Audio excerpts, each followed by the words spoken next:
Hi guys, welcome back. So yesterday I made a video around the new announcements that happened yesterday at the 25th anniversary special event of Age of Empires. I'll leave a link at the end of this video so you can catch that. But one part of it was this. But I've got one more piece of news to give you. I shall take the floor now. So for any Age of Empires fans out there, we've got one more bit of news. We will be bringing Age of Empires Definitive Edition into the Age of Empires 2 DE engine. And we are going to have more information to share on this in 2023. I do, however, don't have anything to add about this. I don't know what's going on.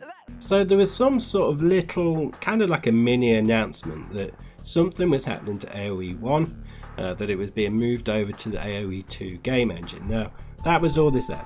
I woke up this morning and I saw Spirit of the Lord's video with a thumbnail advertising a new DLC for Age of Empires 2, which was called Return of Rome. So I don't know why they just didn't announce it properly on the stream, but when I was making my video I went on to the website just to have a look. There's no mention of this AOE2 DLC anywhere, or anything to do with this AOE1 stuff. Everything else was there, so the mobile game, console port, blah blah blah, nothing to do with this AOE2 expansion. So I'm thinking that the host lady during the live stream kind of messed up. I don't think she was supposed to be announcing that, and she did in some sort of really kind of rushed way.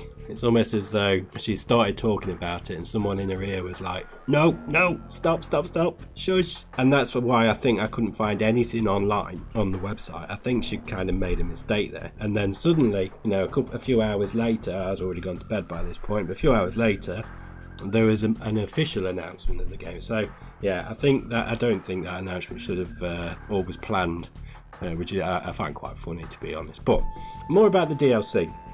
We don't actually know anything about it yet, other than the thumbnail that we've seen, which is now on all the official announcements. So it does seem as though they're going to be essentially making AOE 1 in AOE 2. I think Spirit of the Lord did question whether it would perhaps be like a conversion, or so I think Spirit of the Lord did discuss whether it would be an adaptation of the existing mod that's around for Rome at War, or Rome ad Bellum, as it is properly titled. But having a look at that mod and the description of all the things that come with it, the civilizations in there don't match up to those that you get in Age of Empires 1. So I don't think it's necessarily going to be an adaptation of that mod. I think it's going to be, it is literally going to be a total kind of transfer from AOE 1 into AOE 2, which is going to be quite interesting to see. It'd be nice to see if they expand on the civilizations and take into account the whole sort of castle aspect in Age of Empires 2 and sort of implement that into some sort of AOE 1 form where you can get your unique units, unique techs and all that sort of stuff. Because I've always said all I wanted was an Age of Empires 2 in an ancient setting. So for me this is going to be amazing, because the ancient setting is my favourite period. The Romans, I'm a bit of a Roman nerd, and that's what got me into Age of Empires in the first place. So yeah, I just wanted to update you all really that it's going to be an actual DLC for Age of Empires 2. So it's frustrating that this wasn't on the website when I did my original video, but there you go. So really excited. I mean, I don't know about you, how you feel about whether they would incorporate all of the AOE 1 civs into the AOE 2 ranked ladder. I think I'd feel a bit uneasy about that.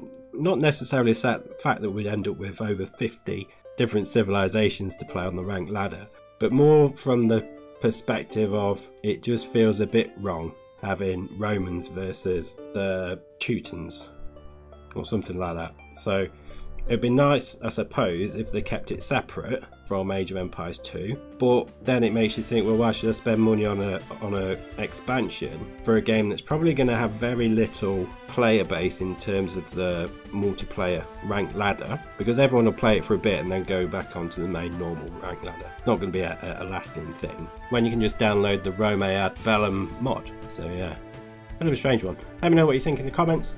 Either way, quite hyped for it. I think it's going to be really good, and any sort of investment into Age of Empires 2 and the Age of Empires franchise is always a good thing in my book. But yeah, do catch the announcement video on the screen now, and you'll see what other announcements they've got.